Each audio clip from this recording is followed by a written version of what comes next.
Hey hello അസ്സലാമു അലൈക്കും. Welcome back to fine Farah. അപ്പോൾ നമ്മളുടെ കഴിഞ്ഞ വീഡിയോ എല്ലാവരും കണ്ടു എന്ന് വിചാരിക്കുന്നു. കാണാത്തവർ ആദ്യം അത് പോയി കാണണേ, കാരണം അതിൻ്റെ ഒരു കണ്ടിന്യൂവേഷനാണ് ഈ ഒരു വീഡിയോ.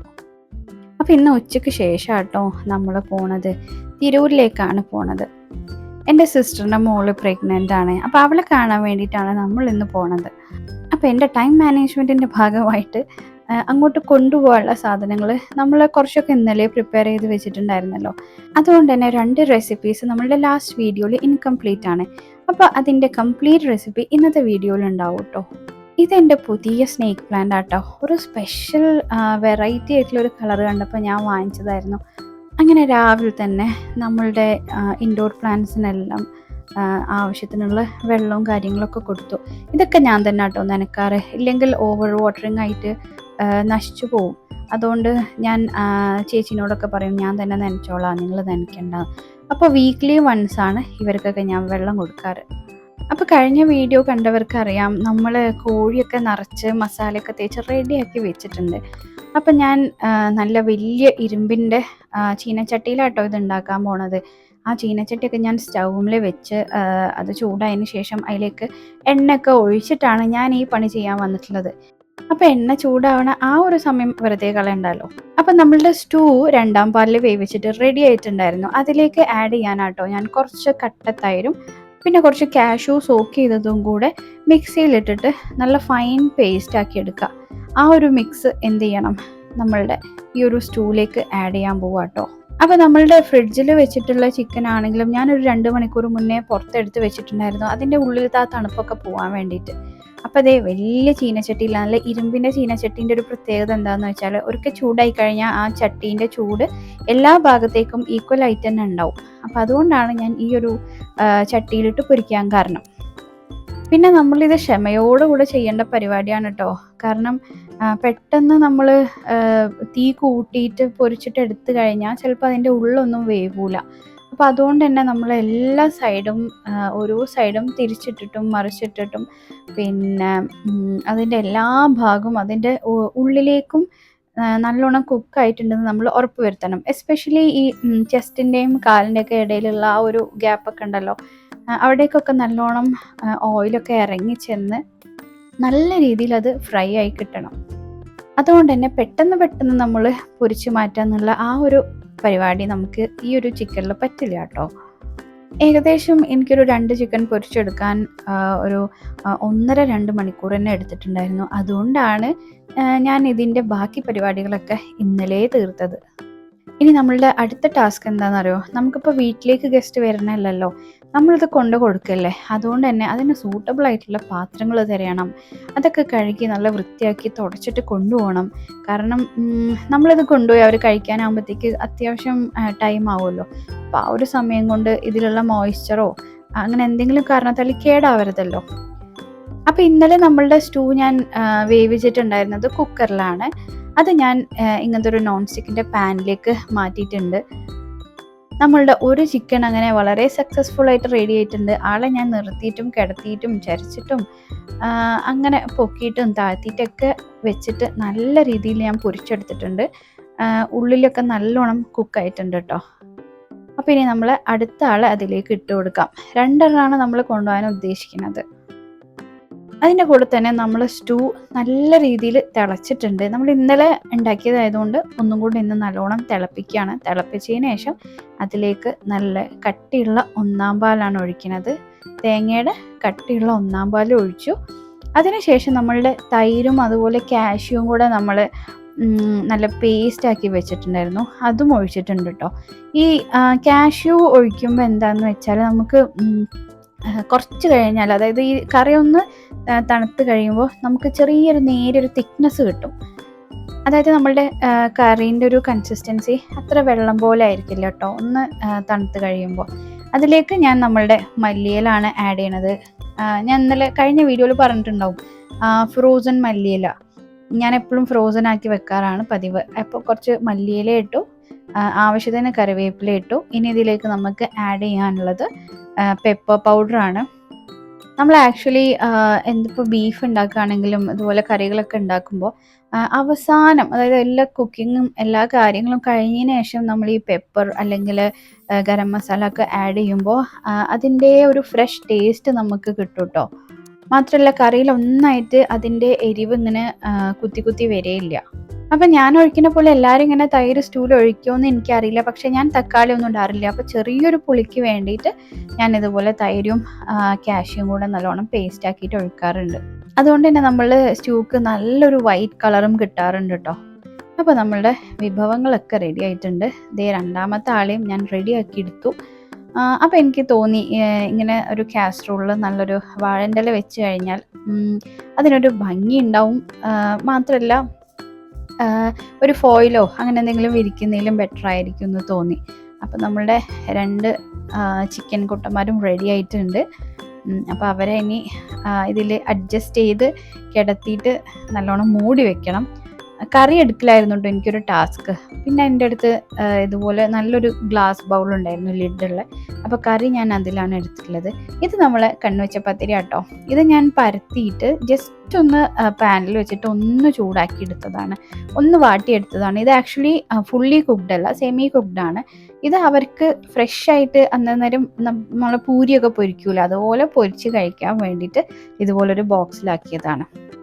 അപ്പം നമ്മളുടെ കോഴി നിറച്ചതും ബീഫ് സ്റ്റൂവും കണ്ണച്ച പത്തിരിയും ഒക്കെ റെഡിയാക്കിയിട്ടുണ്ട്. അതിൻ്റെ കൂടെ തന്നെ ഇവിടെയുള്ള ഞാൻ ക്ലീനിങ്ങും ഫിനിഷ് ചെയ്തിട്ടുണ്ട്. എനിക്ക് ഒട്ടും ഇഷ്ടമില്ലാത്തൊരു കാര്യമാണ് ഈ ബ്ലാക്ക് കളറായിട്ടുള്ള ഒരു സ്റ്റൗമിൽ ഈ എണ്ണൻ്റെ ഡ്രോപ്ലെറ്റ്സ് ഉണ്ടാവില്ലേ, അപ്പോൾ അതിങ്ങനെ കാണുന്നത് ഒട്ടും ഇഷ്ടമില്ല.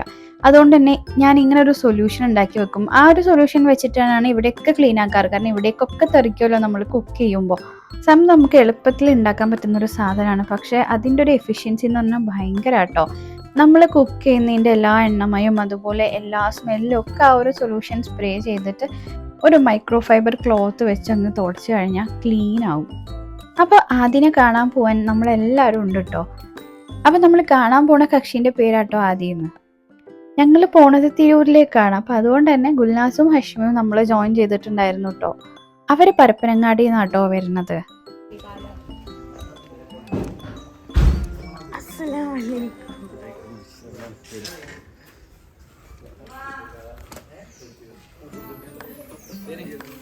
അപ്പോൾ ഏകദേശം ഒരു ഈവനിങ് ഒക്കെ ആകുമ്പോഴാട്ടോ നമ്മൾ അവിടേക്ക് എത്തിയിട്ടുണ്ടായിരുന്നത്. വെള്ളിയാഴ്ച ദിവസം ആയതുകൊണ്ട് തന്നെ ജുമാ കഴിഞ്ഞിട്ടാണ് നമ്മൾ പോയിട്ടുണ്ടായിരുന്നത്. നമ്മൾ ചെല്ലുന്ന നേരത്തെ പറഞ്ഞിട്ടുണ്ടായിരുന്നു കേട്ടോ. അതുകൊണ്ട് അവരെല്ലാവരും നമ്മൾ വെയിറ്റ് ചെയ്തിരിക്കുകയായിരുന്നു. അപ്പം ഞാൻ കഴിഞ്ഞ പ്രാവശ്യം ഇവിടെ വന്നിട്ടുള്ളൊരു വീഡിയോ എടുത്തിട്ടുണ്ടായിരുന്നു. ആ സമയത്ത് ഞാനൊരു കാര്യം മറന്നുപോയി. വീടും അതിൻ്റെ പരിസരവും വീട്ടുകാര്യങ്ങളൊക്കെ വീഡിയോ എടുത്തെങ്കിലും വീട്ടുകാരെ കാണിക്കാൻ ഞാൻ മറന്നു പോയിട്ടുണ്ടായിരുന്നു. അപ്പോൾ അഗെയിൻ നമ്മളുടെ ഐക്യ കവറിലാണ് കേട്ടോ ഞാൻ ഈ സാധനങ്ങളൊക്കെ പാക്ക് ചെയ്തിട്ടുള്ളത്. അപ്പോൾ ഈ ഒരു വീഡിയോയിൽ നമുക്ക് ഡീറ്റെയിൽ ആയിട്ട് വീട്ടുകാരെയും കാണാം കേട്ടോ. എൻ്റെ മൂത്ത സിസ്റ്ററാണിത്. സിസ്റ്ററിനെ കല്യാണം കഴിച്ച് കൊണ്ടുവന്ന വീടാണ് കേട്ടോ ഇത്. അപ്പോൾ ഇവിടെ ഉള്ളത് അവളുടെ ഇൻലോസും ഹസ്ബൻഡും 2 മക്കളുമാണ് കേട്ടോ. അങ്ങനെ നമ്മൾ ഉള്ളോട്ട് കയറുമ്പോഴാട്ടോ ഒരു വിവരം അറിയണത്. ഇന്ന് രാവിലെ മുതൽ ഇവിടെ കറണ്ട് ഇല്ല. അതുകൊണ്ടാട്ടോ ക്യാമറയായിട്ട് അകത്തേക്ക് കയറിയപ്പോൾ ഭയങ്കര ഇരുട്ട്. അപ്പോൾ ഇതാണ് എൻ്റെ സിസ്റ്ററിൻ്റെ ചെറിയ മോൻ അഹ്നാഫ്. അങ്ങനെ ഓരോരുത്തരായിട്ട് ഞാൻ വഴിയെ പരിചയപ്പെടുത്തി തരാം കേട്ടോ. അങ്ങനെ നമ്മൾ ചെന്ന ഉടനെ തന്നെ നല്ലൊരു ചായ കൂടി കഴിഞ്ഞു. ലൈറ്റ് ഇല്ലാത്തതുകൊണ്ട് തന്നെ ഒരു ക്യാൻഡിൽ ലൈറ്റ് ടീ ആയിരുന്നു. ഇവരെ പിന്നെ കാണേണ്ട താമസം അവരുടേതായിട്ടുള്ള കളികൾ തുടങ്ങും കേട്ടോ. ഇവരുടെ ഇടയിൽ വലിയ ആളുകളെന്നോ ചെറിയ ആളുകളോ എന്നുള്ളൊരു വ്യത്യാസമൊന്നുമില്ല. അവർ എല്ലാവരും ഒരുമിച്ച് കഴിഞ്ഞാൽ പിന്നൊരു ടീമാണ്. നമ്മളും അങ്ങനെ പല കാര്യങ്ങളും ഡിസ്കസ് ചെയ്തുകൊണ്ടിരിക്കുകയായിരുന്നു കേട്ടോ. അപ്പോൾ ഇതാണ് എൻ്റെ സിസ്റ്ററിൻ്റെ ഹസ്ബൻഡ്. ഇത് ഹഷ്മി, എല്ലാവർക്കും അറിയാമെന്ന് വിചാരിക്കണു. ഹഷ്മിനെ സംബന്ധിച്ച് ഇവിടെ ഒരു കുലങ്കഷമായ ചർച്ച നടന്നുകൊണ്ടിരിക്കുകയാണ്. എവിടെ നിന്നൊക്കെ നോക്കുമ്പോൾ ഹഷ്മിക്ക് ഉണ്ണി മുകുന്ദൻ്റെ ഒരു കട്ടുണ്ടോ എന്നൊരു സംശയം. അപ്പം എൻ്റെ ആ ഒരു സംശയം ശരിവെക്കണോ ചിരിച്ച് തള്ളിക്കളയണോ എന്നൊക്കെ ഉള്ളൊരു ചർച്ചയാണ് ഇവിടെ നടന്നുകൊണ്ടിരിക്കുന്നത്. ഉണ്ണിമുകുന്ദൻ്റെ കട്ടുണ്ടോ ഇല്ലേ എന്നുള്ളത്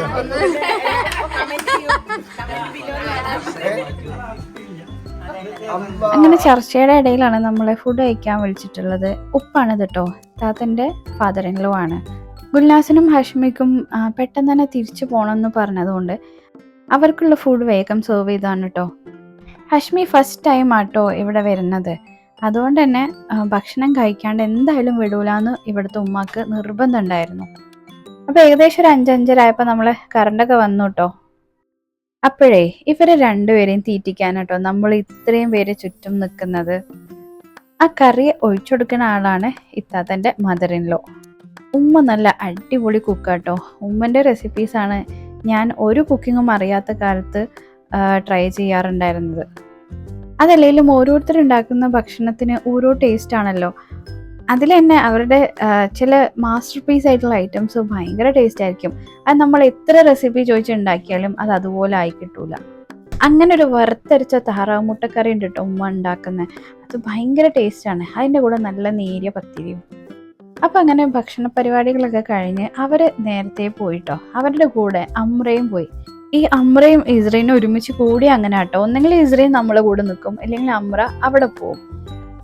അങ്ങനെ ഭക്ഷണമൊക്കെ കഴിച്ച് അവരെ നമ്മൾ യാത്രയാക്കിയതിനു ശേഷം നമുക്കുള്ള ഫുഡൊക്കെ ഇവിടെ സെർവ് ചെയ്തിട്ടുണ്ടായിരുന്നു. അപ്പോൾ ഇന്നത്തെ വിഭവങ്ങൾ എന്തൊക്കെയാണെന്നറിയോ? പത്തിരി ഉണ്ട്, പൊറോട്ട ഉണ്ട്, ചിക്കൻ കുറുമ ഉണ്ട്, ബീഫ് വരട്ടിയതുണ്ട്, ചിക്കൻ ഫ്രൈയും ഉണ്ട്, പിന്നെ അതിൻ്റെ കൂടെ നെയ്ച്ചോറും ഉണ്ട് കേട്ടോ. അങ്ങനെ നമ്മളെല്ലാവരും ഒരുമിച്ചിരുന്ന് വിശേഷങ്ങളൊക്കെ പറഞ്ഞ് ഭക്ഷണമൊക്കെ കഴിച്ചതിന് ശേഷം നമ്മളൊരു മഗ്‌രിബൊക്കെ നിസ്കരിച്ചതിന് ശേഷം അവിടെ നിന്ന് ഇറങ്ങിയിട്ടുണ്ടായിരുന്നു കേട്ടോ. അപ്പം നമ്മളുടെ കഥ ഇതുവരെയായിട്ടും അവസാനിച്ചിട്ടില്ല കേട്ടോ. ഇനി വരുന്നൊരു 2-3 മിനിറ്റിൽ ഇതുവരെ നിങ്ങൾ കാണാത്ത 2-3 ആൾക്കാരെ കാണാൻ പോവാണേ. നമ്മൾ ഗർഭിണിയായിരിക്കുന്ന ആദിനെ കാണാൻ വേണ്ടിയിട്ടാണല്ലോ വന്നിട്ടുണ്ടായിരുന്നത്. പക്ഷേ ഈ വീഡിയോയിൽ നിങ്ങൾ ആരെങ്കിലും ആദിനെ കണ്ടോ? അപ്പോൾ ഈ കറണ്ട് പോലും പിന്നെ അതുപോലെ എല്ലാവരും കൂടി ഇരുന്നുള്ള വർത്താനമൊക്കെ ആയപ്പം ഞാൻ ശരിക്കും പറഞ്ഞാൽ ആദിനെ ഷൂട്ട് ചെയ്യാൻ മറന്നു പോയിട്ടുണ്ടായിരുന്നു.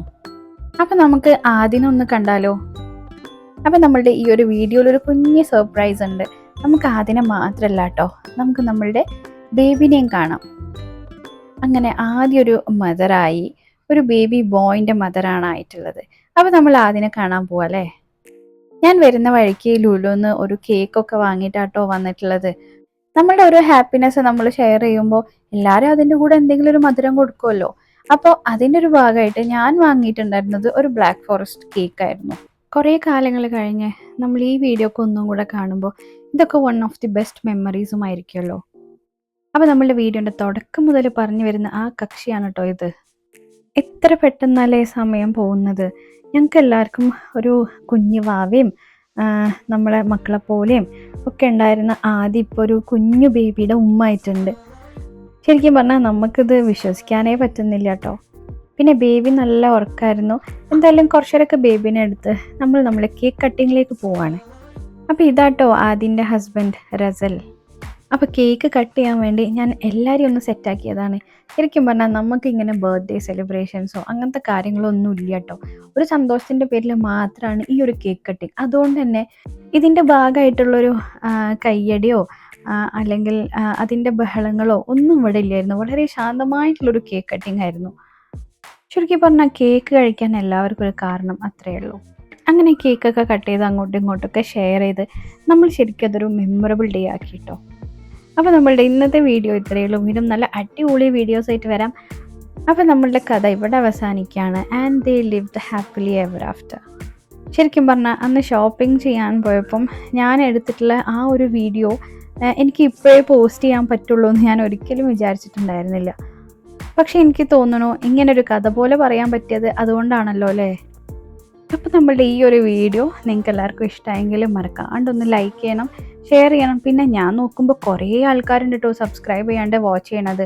പ്ലീസ് ഒന്ന് സബ്സ്ക്രൈബ് ചെയ്യണേ. പിന്നെ നിങ്ങളുടെ കമൻറ്റ് സെക്ഷനിൽ എന്തെങ്കിലും ഒരു കമൻറ്റ്, അറ്റ്ലീസ്റ്റ് ഒരു തംസ് അപ്പ് അല്ലെങ്കിൽ ഒരു ഇമോജി എങ്കിലും തരികയാണെങ്കിൽ ഞാൻ ഭയങ്കര ഹാപ്പിയാവും, ഞാൻ ഭയങ്കര മോട്ടിവേറ്റഡ് ആവും. പിന്നെ ഞാൻ എൻ്റെ വീഡിയോസിൽ ഇടയ്ക്ക് കുറച്ച് റെസിപ്പീസൊക്കെ ഷെയർ ചെയ്യാണ്ട് അതൊക്കെ നിങ്ങൾക്ക് ഉപകാരം ആവണുണ്ടോ, ഇൻട്രസ്റ്റിംഗ് ആണോ എന്നൊക്കെ ഒന്ന് കമൻറ്റ് ചെയ്യണേ. എൻ്റെ വീഡിയോ ഒക്കെ നിങ്ങൾക്ക് ഇഷ്ടമാവണ്ടോ എന്ന് നിങ്ങളെ കമൻറ്റ്സ് കാണുമ്പോൾ മാത്രമല്ലേ എനിക്ക് മനസ്സിലാവുള്ളൂ. സോ കമൻറ്റ് ചെയ്യാൻ എന്തായാലും മറക്കരുത്. This is Farah signing off. Bye bye, take care. അസ്സലാമു അലൈക്കും.